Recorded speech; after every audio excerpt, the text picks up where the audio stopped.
I'm Liz Schrum for the Wisconsin Technology Council, here with WisBusiness.com, the show.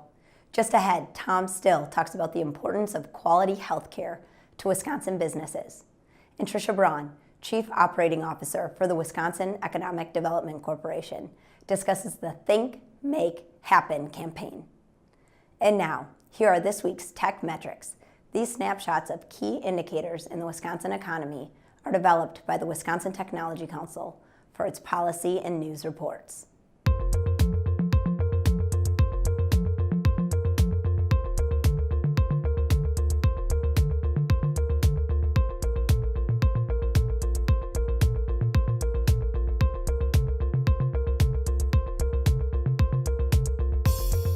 And now, here's Tom Still with his Inside Wisconsin commentary.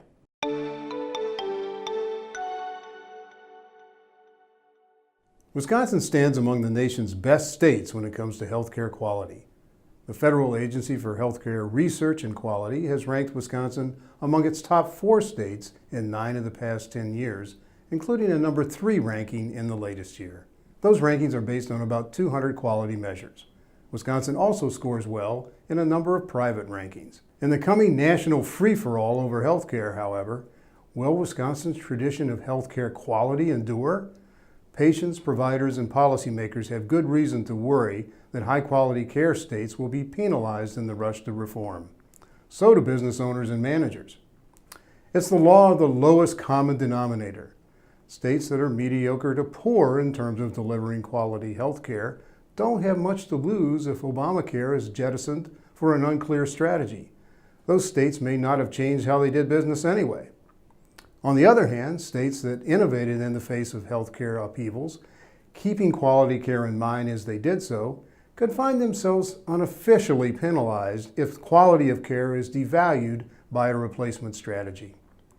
For employers in Wisconsin, healthcare costs are usually top of mind.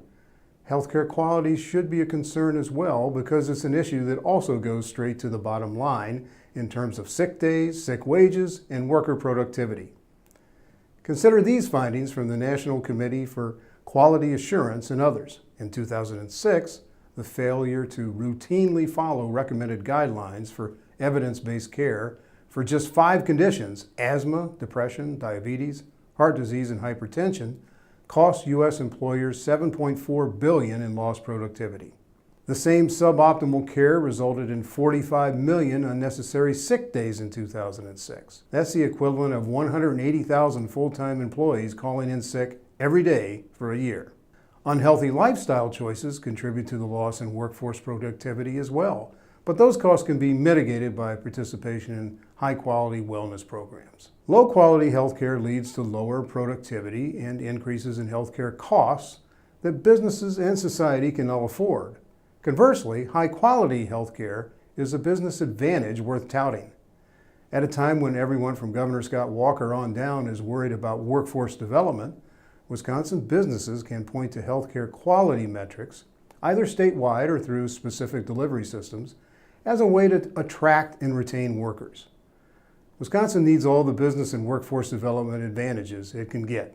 As the national debate over healthcare unfolds, the state would do well to guard its reputation for quality.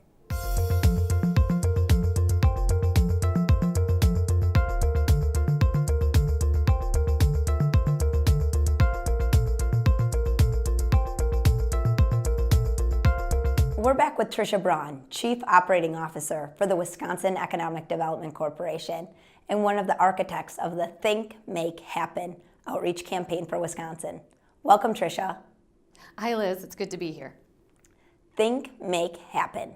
Sounds like a state brand. Is it? It's not really a state brand, and actually we've been pretty careful not to use that as a description because we really think it's more than that. You know, Wisconsin is known for a number of different things. And if you ask anybody, I'm sure the first few things off their list would be beer, cheese, Packer football. So we essentially have a brand, but now we need to build on it, and we need to do it in a way that helps shape where Wisconsin really is now and why. And we have to connect that with target audiences in hopes of trying to retain and attract the talent that our employers and future companies, and as they grow, continue to grow, that they'll need down the road. what's the target audience for Think, Make, Happen?